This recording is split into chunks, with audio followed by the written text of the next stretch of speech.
శ్రీ గురుభ్యో నమ.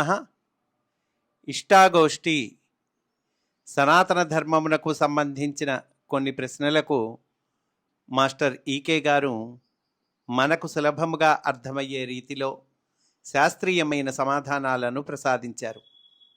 మాస్టారు అందించిన ఆ సమాధానాలను మనకు చక్కగా తెలియచేయునటువంటి పరమపావనమైన గ్రంథము ఈ ఇష్టాగోష్ఠి అనేటువంటి గ్రంథము.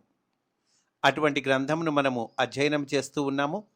అందులో భాగంగా ఈరోజు సింహాచలంలో దొంగతనం అనే అంశంలోనికి మనము ప్రవేశిస్తూ ఉన్నాము. సింహాచలంలో దేవుడి నగలన్నీ దొంగలెత్తుకుపోయారుట. దేవుడే ఉంటే చూస్తూ ఊరుకుంటాడా? ఇది నిజంగా దేవుడికి తీరని దుష్కీర్తి.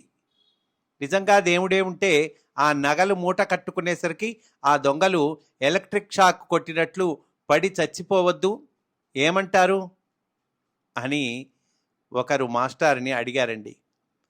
మాస్టారు సమాధానం చెప్తూ ఉన్నారు. మనుషులు దొంగలు అని వేరే వేరే ఉన్నారా? దొంగలు మనుషులేగా. ఇంతకీ నగలు ఎత్తుకుపోయిన వాళ్ళు ఒక్కళ్లే దొంగలా? భక్తి లేకుండా జీతానికి పూజ చేసేవాళ్ళు, పొట్టకూటికి దేవుని మీద అధికారం గలవాళ్ళు, దేవుడి దర్శనానికి టిక్కెట్లు అమ్మేవాళ్ళు నిత్యము దొంగలుగా బ్రతకటం లేదా? దేవుణ్ణి నమ్మేవాళ్ళు తమ నిత్య జీవితంలో ఎవరూ దొంగతనం చేయరా? అంటే భక్తి లేకుండా పూజ చేస్తున్నామండి, ఇది కూడా ఓ రకంగా దొంగతనమే. మనం పొట్టకూటి కోసం దేవుడి దగ్గర ఉద్యోగం చేస్తున్నాం, కానీ దేవుని మీదే అధికారం చూపిస్తారు కొంతమంది, ఇది దొంగతనమే.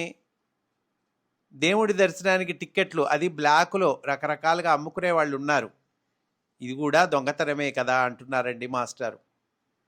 దొంగ బుద్ధి లేని వాళ్ళు, నిజమైన భక్తితో గుళ్ళో అర్చన చేసేవాళ్ళు నిత్యము తమ జీవితాన్నే దేవుడిగా ఆనందిస్తూ ఉంటారు.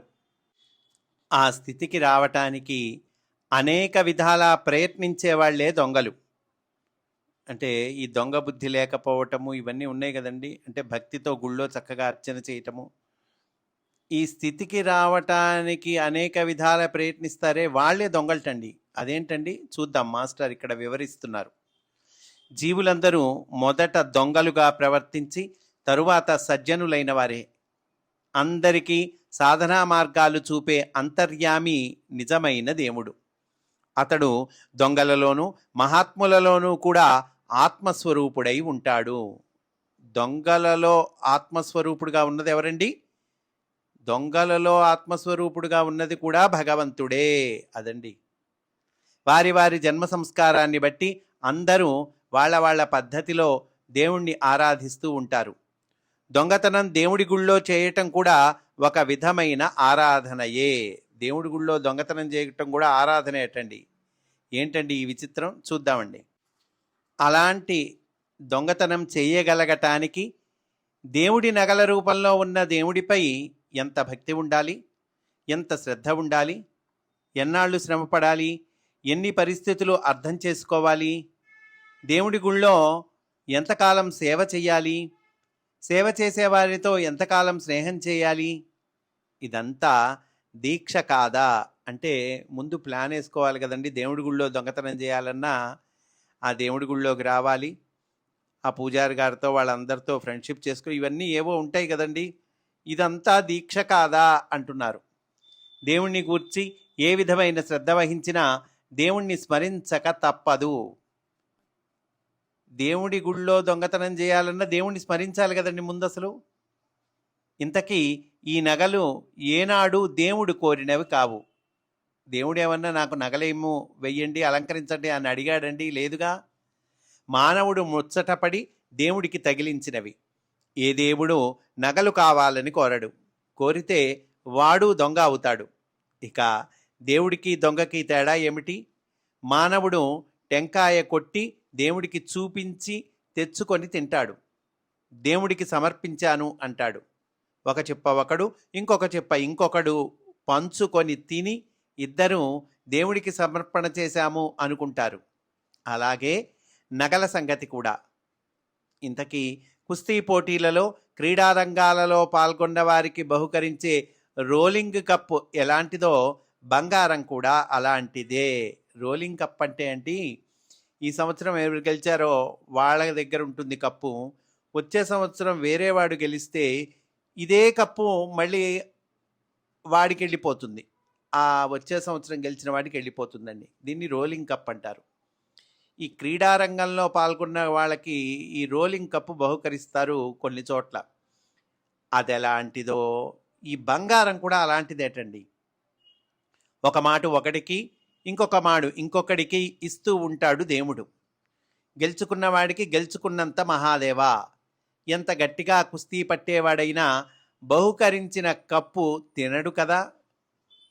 కప్పు తినం కదండి, కప్పు గెలుచుకున్నాం, ఆ కప్పును మనం తినలేంగా. అందుకని ఇంకొకడికి అందించవలసిందే. అలాగే ఎంత దొంగైనా బంగారం తినలేడు. శ్రమపడి దొంగిలించి తొత్తులాగా ఇంకొకడికి అందించవలసిందే. అంటే ఒకళ్ళ నుంచి ఒకళ్ళకి చేతులు మారుతూ ఉంటుందండి. దొంగ దొంగిలించాడు, మళ్ళీ దీన్ని తీసుకెళ్ళి ఏ బంగారం కొట్టుబాడుకో అమ్ముకోవటం ఏదో చేయాలి కదండి. ఇంకొకడికి అందించవలసిందే. లేకపోతే తన దగ్గర ఉన్నదని తెలిస్తే చావగొడతారు. నిప్పు మింగిన వాడికి పొట్టలో ఎలా ఉంటుందో బంగారం దొంగిలించిన వాడికి కూడా అలాగే ఉంటుంది. నిప్పు మింగిన వాడికి పొట్టలో మండుతుంటుంది కదండి. ఈ బంగారం దొంగిలించిన వాడి పరిస్థితి కూడా అలానే ఉంటుందటండి. ఆ అనుభవాన్ని ఎవడికి ప్రసాదింపదలుచుకున్నాడో వాడికి దొంగ బుద్ధి పుట్టిస్తాడు దేవుడు. ఇంతకీ దొంగిలించిన వాడు బంగారాన్ని, నవరత్నాలని ఇంకొక ఊళ్ళో వాడికి అందిస్తాడు. వాడు బొంబాయిలో వాడికి, వాడు విమానంలో వాడికి, వాడు ఇతర దేశాల వర్తకుడికి తొత్తులై అందిస్తారు. అంటే ఒకళ్ళ నుంచి ఒకళ్ళకి మారుతుందండి. ఇందులో ఎవ్వడు నగలను మృంగలేదు. దొంగతనం యోగ సాధనలాగా దీక్ష పట్టి చేసిన వాడికి మిగిలేది ఒక్కటే, అది దేవుణ్ణి నిరంతరం తలుచుకోవటం.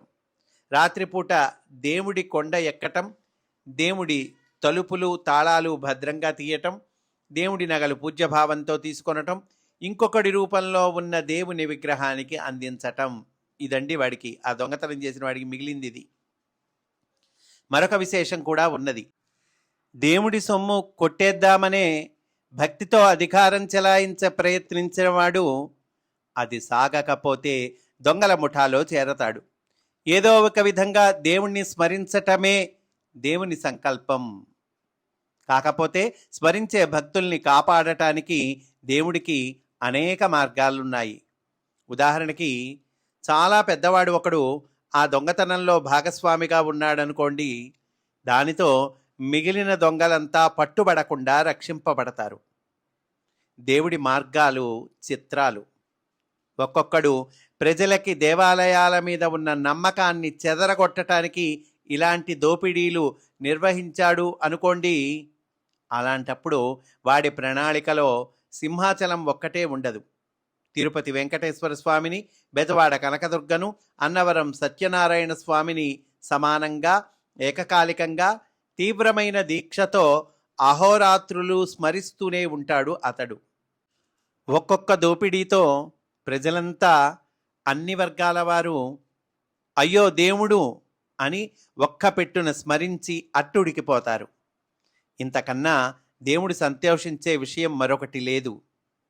అందరూ ఒక్క పెట్టున దేవుణ్ణి స్మరించటమే పరమావధి. బాంధవముననైన పగనైన వగనైన దేవుని స్మరించిన వాళ్ళు దేవుడికి దగ్గరగా వస్తారు. అంటే ఇది భాగవతంలో చెప్పినటువంటి పద్యం అండి. ఏ విధంగా అయినా సరే భగవంతుణ్ణి గనక స్మరిస్తే అది పగవ చేత కానీ, లేదా దేవుడి పట్ల శత్రుత్వ భావన చేతైనా, బాంధవము చేతైనా, ప్రేమ చేతైనా, భక్తి చేతైనా, ఏ రకంగా అయినా సరే భగవంతుణ్ణి స్మరించిన వాళ్ళు భగవంతుడికి దగ్గరగా వస్తారని భాగవతంలో చెప్పారు. మాస్టర్ చెప్తున్నారు ఇక్కడ. ఇక నగలంటావా, ఎప్పుడు ఎవ్వరివి కావు. వ్యామోహాన్ని బట్టి బంగారం. ఈ దొంగతనాలతో కొందరికి బంగారం వ్యామోహం తీరుతుంది. ఇక మిగిలి ఉన్న దేవుణ్ణి ఎలాగూ అర్చించక మానరు. అంటే దొంగతనం జరిగింది, గుళ్ళో దేవుడి నగలు పోయినాయి, ఈ బంగారం మీద వ్యామోహం తీరుతుందటండి కొంతమందికి. ఇలా అవ్వటం వల్ల. నిజమైన భక్తులు బంగారం పెట్టుకున్న దేవుణ్ణి అర్చించరు కదా. అంటే బంగారం పెట్టుకున్న దేవుణ్ణే అర్చిస్తా అని అనుకోరు కదండి నిజమైన భక్తులు. దేవుడి దృష్టిలో అందరూ బాగుండాలి. ఇక నీబోటి వాళ్ళంటావా, మీ దేవుడే ఉంటే బంగారాన్ని రక్షించుకోడా అని పదే పదే దేవుణ్ణి స్మరించటం తొలిసారిగా ఆరంభిస్తారు. అంటే కొంతమంది నాస్తికులు ఏమంటారండి, అయ్యా మీ దేవుడు ఉన్నాడా, నిజంగా మీ దేవుడు ఉంటే బంగారాన్ని రక్షించుకోడా అని అంటారుగా. అలా పదే పదే అంటారు, మీ దేవుడు లేడు కాబట్టే బంగారం దొంగతనం జరిగింది, ఉంటే రక్షించుకోడా అని పదే పదే దేవుణ్ణి స్మరించటం వాళ్ళు తొలిసారిగా ఆరంభిస్తారట. వృత్తి కోసం దొంగతనం చేసేవాడు వృత్తి కోసం దేవుణ్ణి అర్చించేవాడిలా అంటివాడు.